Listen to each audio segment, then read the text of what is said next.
The book of 2 Samuel chapter 14.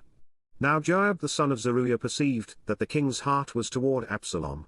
And Joab sent to Tekoa, and fetched thence a wise woman, and said unto her, I pray thee, feign thyself to be a mourner, and put on now mourning apparel, and anoint not thyself with oil, but be as a woman that had a long time mourned for the dead, and come to the king, and speak on this manner unto him. So Joab put the words in her mouth. And when the woman of Tekoa spake to the king, she fell on her face to the ground, and did obeisance, and said, Help, O king. And the king said unto her, What aileth thee? And she answered, I am indeed a widow woman, and mine husband is dead. And thy handmaid had 2 sons, and they 2 strove together in the field, and there was none to part them, but the one smote the other, and slew him. And, behold, the whole family is risen against thine handmaid, and they said, Deliver him that smote his brother, that we may kill him, for the life of his brother whom he slew, and we will destroy the heir also, and so they shall quench my coal which is left, and shall not leave to my husband neither name nor remainder upon the earth. And the king said unto the woman, Go to thine house, and I will give charge concerning thee. And the woman of Tekoa said unto the king, My lord, O king, the iniquity be on me, and on my father's house, and the king and his throne be guiltless. And the king said, Whosoever saith aught unto thee, bring him to me, and he shall not touch thee any more. Then said she, I pray thee, let the king remember the Lord thy God, that thou wouldest not suffer the revengers of blood to destroy any more, lest they destroy my son. And he said, As the Lord liveth, there shall not one hair of thy son fall to the earth. Then the woman said, Let thine handmaid, I pray thee, speak one word unto my lord the king. And he said, Say on.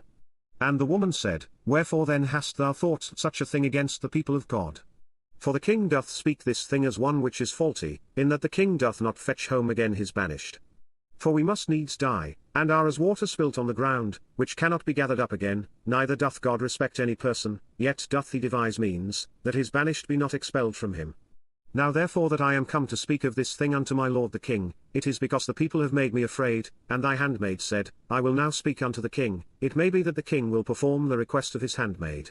For the king will hear, to deliver his handmaid out of the hand of the man that would destroy me and my son together out of the inheritance of God.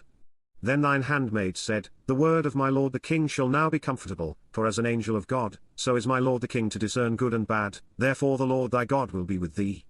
Then the king answered and said unto the woman, Hide not from me, I pray thee, the thing that I shall ask thee.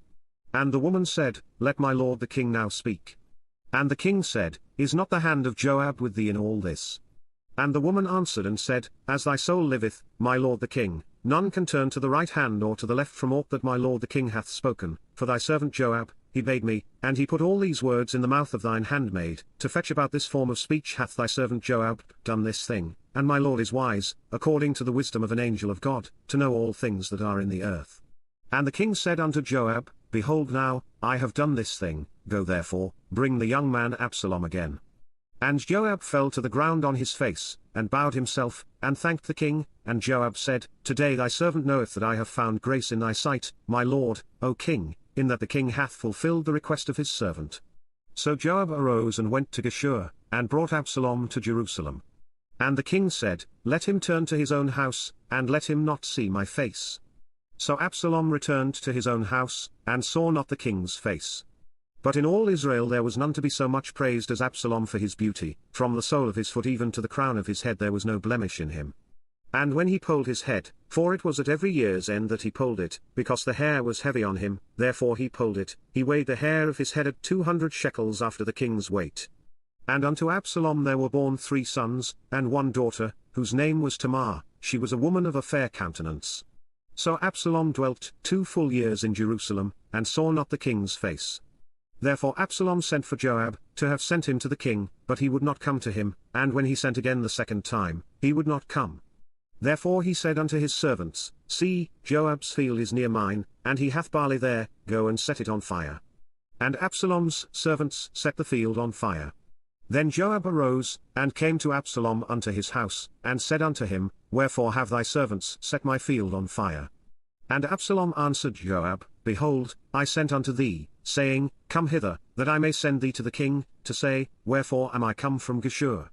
It had been good for me to have been there still, now therefore let me see the king's face, and if there be any iniquity in me, let him kill me. So Joab came to the king, and told him, and when he had called for Absalom, he came to the king, and bowed himself on his face to the ground before the king, and the king kissed Absalom.